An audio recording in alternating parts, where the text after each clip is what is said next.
దేవుని ఘనమైన నామమునకు స్తోత్రములు.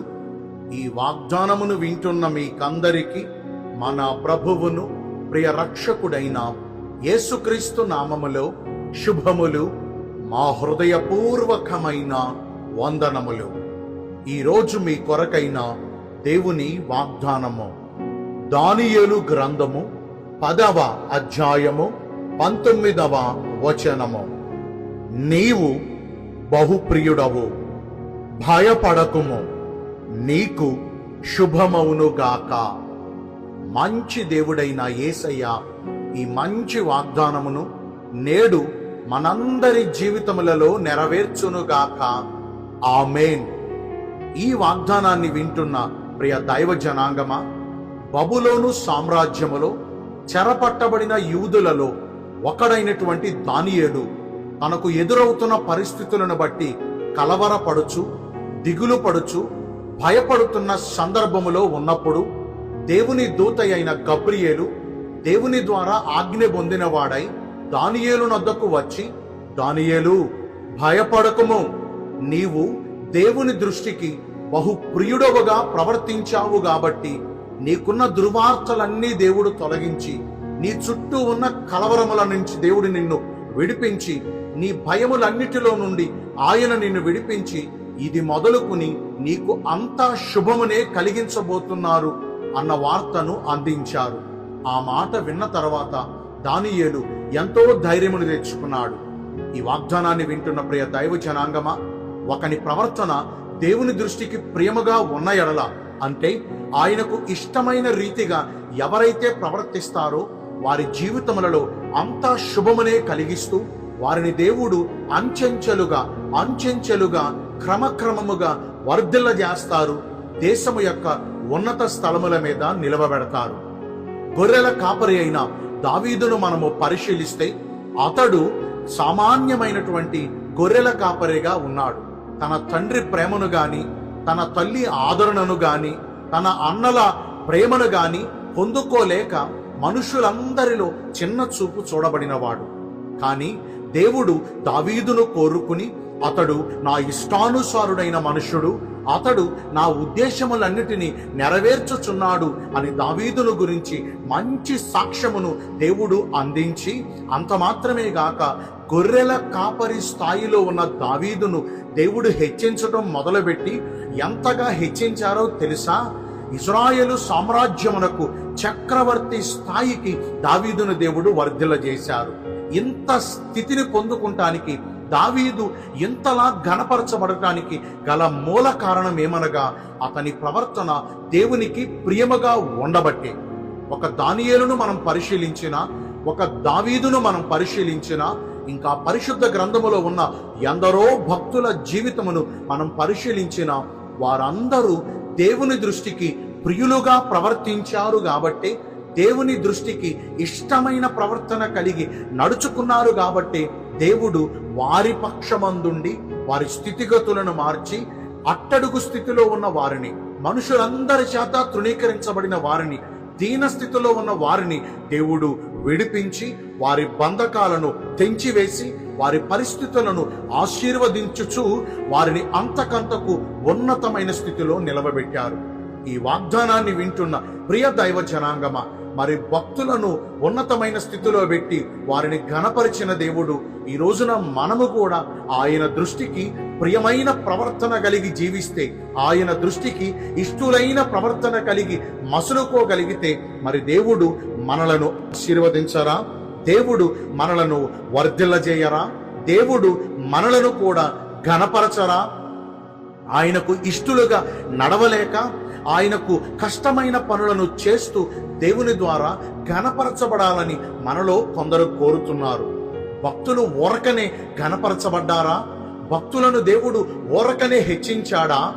వారు ఆయనకు ప్రియులుగా ప్రవర్తించారు, వారు ఆయనకు ఇష్టలుగా నడుచుకున్నారు కాబట్టే కదా వారి చుట్టూ కలవరాలున్నా, వారి చుట్టూ ప్రతికూల పరిస్థితులున్నా, వారిని భయాలు కలవరపరుస్తున్న వాటన్నిటిలో నుండి ఆయన వారిని విడిపించి ఉన్నతమైన స్థితిలో నిలబెట్టారు.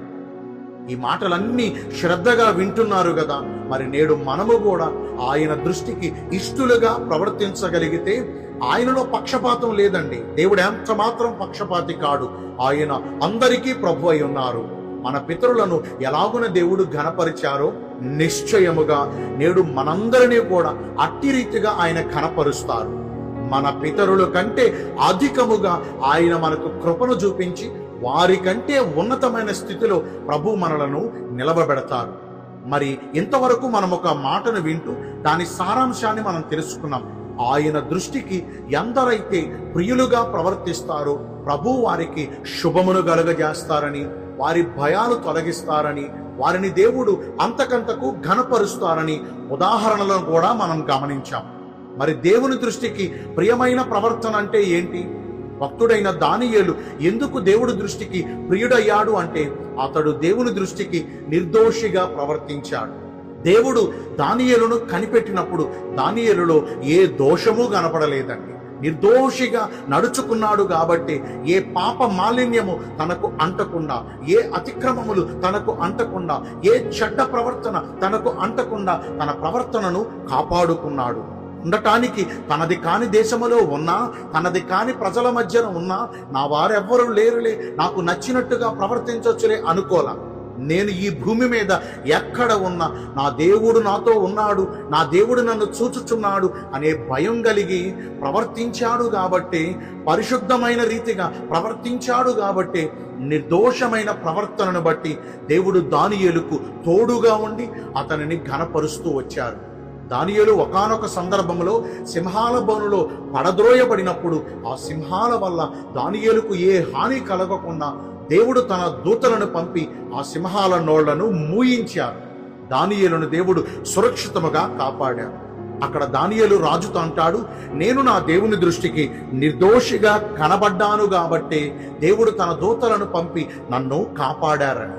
ఈ రోజున మనము కూడా ఆయన దృష్టికి నిర్దోషులుగా కనపడితే నిశ్చయంగా ప్రభు తన దూతలను మనకు కాపుదలగా ఉంచి నిత్యము మనకు క్షేమస్థితిని దయచేసి ఆయన అంతకంతకు మనలను వర్ధిల్లజేసి మన పరిస్థితులను మార్చి మనలను ఘనపరుస్తారు. ఇక దావీదును మనం పరిశీలిస్తే, ఎందుకని దావీదంటే దేవుడు అంత ఇష్టపడ్డాడు, దావీదు ఏం చేయబట్టి దేవుడు దావీదును అంతగా కోరుకున్నాడంటే, దావీదు దినమునకు 7 మారులు ప్రభువుని స్తుతించాడు. ముమ్మారే ప్రార్థించేవాడు, 7 మారులు స్తుతించేవాడు. ఈ రోజున మనం ప్రభువుని స్తుతిస్తున్నామా? ఈ రోజున ఆయనకు కీర్తనల ద్వారా ఆయనను ఘనపరచగలుగుతున్నామా?